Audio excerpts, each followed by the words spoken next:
Et shalom à tous, que la grâce et la paix de notre Seigneur Jésus-Christ soient avec chacun de nous. Nous sommes aujourd'hui mercredi 26 août 2026. Soyez tous les bienvenus à notre programme Paraclésis. Notre exhortation de jour a pour thème « Découvrir sa véritable identité en Christ ». Découvrir sa véritable identité en Christ. Notre texte de base est dans Jean chapitre 1, le verset 12, qui nous dit ceci: « Mais à tous ceux qui l'ont reçu, à ceux qui croient en son nom, elle a donné le pouvoir de devenir enfants de Dieu. » Alléluia. Et quand vous allez plus loin, il est dit « Lesquels sont nés ni de la volonté de la chair, ni de la volonté du sang, mais de Dieu. » Le mot ici pour enfant est Teknon, enfant, qui signifie aussi descendant. Ce signifie celui qui est engendré. Dans Jean chapitre 1 verset 12, le mot Teknon désigne ceux qui deviennent enfants de Dieu par la réception de Christ et la foi en son nom. C'est-à-dire ceux qui deviennent enfants de Dieu en acceptant Jésus-Christ et qui croient en son nom. Donc le verset emploie également le mot exousia, qui signifie notamment autorité, droit, pouvoir légitime ou pouvoir légal. Jean affirme donc que ceux qui reçoivent Christ reçoivent le don de devenir enfant de Dieu ou le droit légal de devenir enfant de Dieu. Notre identité chrétienne commence réellement ici. Nous ne sommes pas seulement des personnes qui fréquentent une église, mais par Christ, nous entrons dans une nouvelle relation avec Dieu. On nous dit en réalité encore que lorsque tu dis que tu es chrétien, ta vie chrétienne ne doit pas se limiter simplement à aller à l'église. Ce n'est pas le fait de partir à l'église qui fait de toi un enfant de Dieu, mais c'est parce que tu as accepté Jésus-Christ comme ton Seigneur et Sauveur, parce que tu as accepté de rentrer dans cette nouvelle alliance, dans cette nouvelle relation avec Dieu. Donc quand tu découvres véritablement qui tu es en Christ, tu cesses progressivement de laisser ton passé décider de ton identité. Mais malheureusement, l'une des plus grandes crises de notre époque, de notre génération, de notre histoire, est une crise d'identité, une crise identitaire. Beaucoup savent ce qu'ils font, mais ne savent plus réellement qui ils sont. Certains se définissent par leur profession, d'autres par leur statut social, d'autres par leur famille, d'autres encore par leurs blessures, leurs échecs, leurs apparences physiques ou l'opinion des autres sur eux. Mais que se passe-t-il lorsque tu perds ce qui te définissait réellement? Si tu te définis uniquement par la réussite ou par l'échec, malheureusement, tu finiras par détruire ton identité. Et je prends un exemple, par exemple, quelqu'un qui se définit uniquement que par la réussite. Une fois que cette personne a un échec, elle finira par détruire son identité. Mais si tu te définis uniquement par l'approbation des hommes, leur rejet te fera perdre la valeur. En réalité, c'est ça la vérité. Mais si tu te définis aussi par ton passé, tu risques de continuer à vivre aujourd'hui sous une identité qui a été construite sur hier.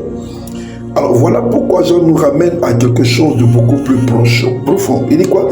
À tous ceux qui l'ont reçu, elle a donné le pouvoir de devenir enfant de Dieu. Donc ton identité la plus profonde ne commence pas parce que les hommes disent de toi. Elle commence par ta relation avec Dieu en Jésus-Christ. Alors la première vérité que tu dois comprendre, c'est que tu peux vivre avec une fausse identité. Une identité peut être construite à partir des paroles reçues pendant des années, depuis ton enfance. Tu ne réussiras jamais, tu es un incapable, tu es le problème de cette famille, tu ne ressembles à rien, ton frère est meilleur que toi. À force d'entendre certaines paroles négatives, une personne peut finir par les intégrer à sa propre perception d'elle-même. Alors le rejet peut te faire croire que tu n'es pas aimable. L'abandon peut te faire convaincre, peut t'amener à te convaincre que tout le monde finira par partir, par te rejeter. L'humiliation peut fabriquer une identité de honte sur ta vie. L'échec peut te faire croire que tu es un échec alors que tu as simplement connu un échec. Il existe des différences énormes entre les deux. Vous savez, Il y a de ces personnes qui, dès qu'elles entendent quelque chose, ils voient leur dire, tu vas encore échouer. Parce qu'elles ont fini par s'identifier à l'échec. Donc, ce qui t'est arrivé peut expliquer certaines blessures, mais cela n'a pas le droit de définir automatiquement ton identité. Et cela doit être une vérité pour toi. Cela doit être une vérité dans ton esprit, dans ta manière de te voir toi-même. La deuxième vérité, c'est que ton passé est une partie de ton histoire, mais pas la totalité de ton identité. Paul avait persécuté l'Église. Pierre avait régné Jésus. Les femmes ou la femme samaritaine avait une histoire relationnelle compliquée avec plusieurs maris. Pourtant, Dieu n'a pas arrêté leur destinée à leur passé. Certaines personnes constituent en réalité ce prototype d'échec à cause de l'image qu'ils ont d'eux-mêmes. Et ça fait qu'ils continuent de se présenter étrangement avec le nom de leur ancienne saison, ou leur ancienne appellation, ou leur ancienne conception d'eux-mêmes. Moi, je suis celui qui a échoué. Moi, je suis celle qu'on a abandonnée. Moi, personne ne m'a jamais aimé. Moi, je viens d'une famille pauvre. Oui, certaines choses t'ont marqué. Mais une cicatrice témoigne d'une blessure. Elle ne constitue pas ton identité. C'est pourquoi Paul déclare, si quelqu'un est en Christ, il est une nouvelle créature. 2 Corinthiens chapitre 5 verset 17. Tu peux reconnaître ton histoire sans lui donner le droit de déterminer ton avenir. Tu peux reconnaître que oui, en fait, voici ce que j'étais, mais voici aujourd'hui ce que Dieu fait de moi. Ou voici ce que j'étais, mais je refuse d'accepter que je serai ceci. Ou c'est vrai que je viens d'une famille pauvre, mais moi, je serai riche. Moi, je serai riche. Ou c'est vrai que je viens d'une famille où les gens échouent tous les jours, mais moi, je réussirai. La deuxième vérité que tu dois comprendre, c'est qu'en Christ, tu reçois une nouvelle identité. Jean ne dit pas simplement que Jésus améliore notre ancienne identité. Il parle de devenir enfant de Dieu. C'est pourquoi il dit, mais à tous ceux qui l'ont reçu, à ceux qui croient en son nom, elle a donné le pouvoir de devenir enfants de Dieu, lesquels sont nés ni de la volonté de la chair ni du sang, mais de Dieu. Il parle en réalité ici de devenir un enfant de Dieu, devenir un enfant de Dieu. Donc, quitter une ancienne position pour rentrer dans une nouvelle position, quitter une ancienne alliance pour rentrer dans une nouvelle alliance, quitter une ancienne identité pour revêtir une nouvelle identité. Cela change notre position. Tu n'es pas seulement pardonné, tu es accueilli. Tu n'es pas seulement délivré du péché, tu appartiens désormais à une famille. Tu n'es pas seulement sauvé de quelque chose, tu es appelé à vivre pour quelqu'un. Romains chapitre 8, 15 déclare, vous avez reçu un esprit d'adoption par lequel nous crions, Abba Père. Abba Père. Ce n'est pas un esprit de timidité, mais nous avons reçu un esprit d'adoption. Et cet esprit d'adoption nous amène à reconnaître Dieu comme notre Père, à l'appeler notre Père. Voilà la puissance de l'évangile. Dieu ne veut pas simplement changer ton comportement, il veut également restaurer ta compréhension de ton appartenance. Quand tu sais que tu es fils, tu n'as plus besoin de passer ta vie entière à mendier auprès des hommes la valeur que ton Père t'a déjà donnée. Même si les gens ont une certaine pensée de toi, le plus important c'est qu'est-ce que ton Père dit de toi. Tu ne dois plus maintenant définir ton identité par rapport à ce que les gens pensent de toi, ce que les gens disent de toi, mais qu'est-ce que ton Père dit de toi. La quatrième vérité, c'est que ton identité détermine ta manière de vivre. Il existe des différences entre essayer de devenir quelqu'un et vivre conformément à ce que Dieu t'a déjà dit de toi. Un enfant de Dieu ne recherche pas la sainteté pour convaincre Dieu de l'adopter. Il recherche la sainteté parce qu'il appartient désormais à Dieu. Il ne pardonne pas pour acheter l'amour de Dieu. Il pardonne parce que lui-même a reçu la grâce du pardon. Il ne sait pas pour fabriquer sa valeur. Il sert à partir d'une identité déjà reçue. Tu ne dois pas vivre pour devenir digne d'être un enfant de Dieu. Tu apprends à vivre comme quelqu'un qui, par grâce, a été reçu dans la famille de Dieu. Alors, lorsque ton identité change, tes standards commencent également à changer. Tu te demandes, est-ce que cette manière de vivre correspond réellement à celui que je suis devenu en Christ? Alors, tu commences disons, comme on peut le dire, tu commences à identifier ta manière de vivre par rapport à celui que tu suis ou celui à qui tu appartiens, et non pas celui à ce que le monde veut que tu sois. La cinquième vérité, c'est que tu dois arrêter de laisser le regard des hommes définir ta valeur. Certaines personnes sont prisonnières de l'opinion des autres. Un compliment les fait monter, une critique les détruit, une publication appréciée leur donne confiance, un rejet les plonge dans le doute. Pourquoi? Parce qu'elles ont remis aux hommes le pouvoir de déterminer leur valeur. Mais même Jésus a connu le rejet. Ésaïe chapitre 53, verset 3 le décrit comme méprisé et abandonné des hommes. Méprisé, abandonné des hommes. Le rejet des hommes n'a jamais changé l'identité du Fils, l'identité que nous avons en Dieu. L'opinion des hommes peut influencer ta réputation. Elle ne possède pas l'autorité de modifier ce que Dieu dit de ton identité. Tu dois apprendre à écouter les corrections utiles sans devenir esclave de l'approbation des hommes. Tout le monde ne t'applaudira pas, tout le monde ne te comprendra pas, tout le monde ne te reconnaîtra pas immédiatement ou ne reconnaît pas ce que Dieu développe en toi. Vous savez, même Dieu lui-même, c'est pas tout le monde qui l'acclame, c'est pas tout le monde qui l'apprécie, c'est pas tout le monde qui l'aime, mais ça ne l'empêche pas d'être Dieu. Il est Dieu, indépendamment de l'appréciation ou du regard des hommes sur lui. Et tu n'as pas besoin d'être validé par tout le monde pour être accepté par Dieu. Tu as simplement besoin d'accepter Jésus-Christ. La sixième vérité, c'est que tu dois connaître ton identité. Parce que connaître ton identité te protège dans le combat. Regarde la tentation de Jésus. Après son baptême, le Père déclare: celui-ci est mon Fils bien-aimé, en qui j'ai mis toute mon affection. Matthieu, dans le livre de Matthieu, chapitre 3. Puis, le diable, le tentateur qui arrive, le diable arrive et dit: si tu es vraiment le Fils de Dieu, dans Matthieu, chapitre 4. Donc, ouais, dans Matthieu, chapitre 3, Dieu dit: voici mon Fils bien-aimé, en qui j'ai mis toute mon affection. Et au chapitre 4, le diable dit: si tu es vraiment Fils de Dieu. Remarque l'attaque. Satan tente de placer un si devant une identité que le Père venait d'affirmer. C'est encore une stratégie dangereuse. Faire douter une personne de ton identité afin d'influencer son comportement. Si Dieu t'aimait vraiment, si tu étais réellement appelé, si tu étais vraiment capable, oh, combien de personnes ont ces pensées qui leur traversent l'esprit.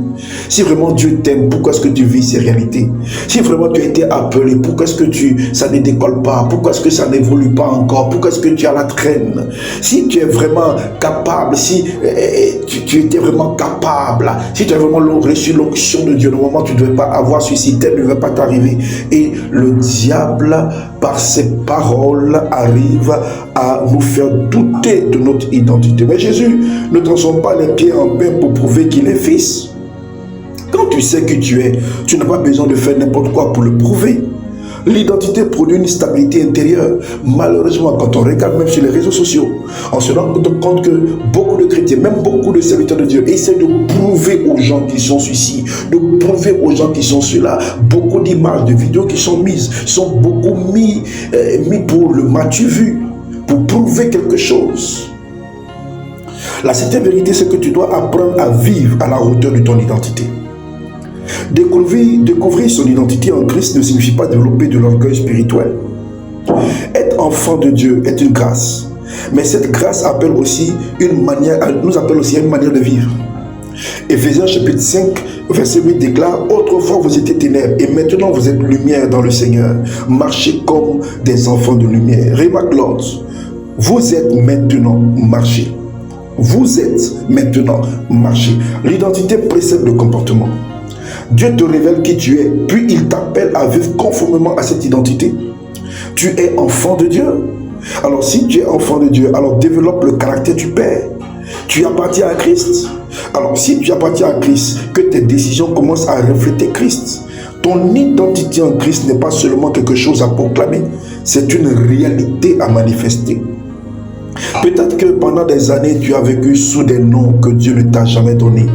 Rejeté, incapable, raté, sans valeur, condamné, menteur, voleur, escroc, oublié, bon à rien.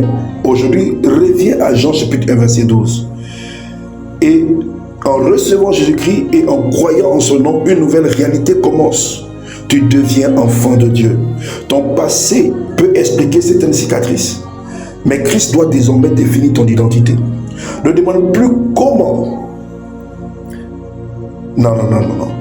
Il y a des gens qui passent constamment à demander qu'est-ce que les gens pensent de moi. Non, non, non, ne demande plus. Et comment les gens croient, comment les gens pensent de moi. Ne demande plus constamment qu'est-ce que les gens disent de moi. Non, commence à demander que dit Dieu de moi. Que dit Dieu de celui que je suis devenu en Christ. Et construis ta vie à partir de cette réponse. Tu ne pourras pas marcher pleinement dans ta destinée tant que tu continueras à vivre sous une identité que Dieu ne t'a pas donnée. Découvre qui tu es, découvre à qui tu appartiens et commence à vivre conformément à cette identité. J'aimerais, s'il te plaît, t'amener à faire cette déclaration avec moi. Au nom de Jésus-Christ, je refuse toute fausse identité construite par mes blessures et mon passé. Je ne suis pas ce que mes échecs disent de moi. Je ne suis pas ce que le rejet des hommes dit de moi. Je refuse de construire ma valeur sur l'opinion des autres. En Christ, je suis enfant de Dieu. Je suis reçu, aimé et appelé par mon Père. Mon passé ne détermine plus mon identité. Je marcherai conformément à ce que Dieu dit de moi. Je connais mon identité, je connais mon Père et je marcherai dans ma destinée au nom de Jésus-Christ. Si tu crois en ces déclarations, je t'invite à faire cette prière simple avec moi. Père éternel, au nom de Jésus-Christ, délivre-moi de toutes les fausses identités que j'ai construites à partir du rejet, des blessures, des échecs et des paroles des hommes. Renouvelle ma manière de me voir et que toutes ces pensées que j'ai construites soient complètement renversées par la puissance du Saint-Esprit. Apprends-moi à me regarder à la lumière de ta parole et non selon ce que les gens pensent de moi. Aide-moi à me regarder à ce que toi tu penses, selon ce que tu penses de moi et non à travers les expériences de mon passé. Que mon identité d'enfant de Dieu transforme mes pensées, mes choix, mes relations, mes décisions et ma manière de vivre. Je refuse désormais de vivre pour prouver ma valeur aux hommes. Je reçois pleinement mon identité en Christ et je reçois à partir de maintenant cette identité qui fait de moi et qui me déclare enfant de Dieu. Je choisis de marcher conformément à elle au nom puissant de Jésus-Christ. Amen. Si tu as été béni par ce message, je t'invite à t'abonner si tu n'es pas encore abonné et à partager autour de toi pour bénir quelqu'un. Que Dieu te bénisse et à très bientôt.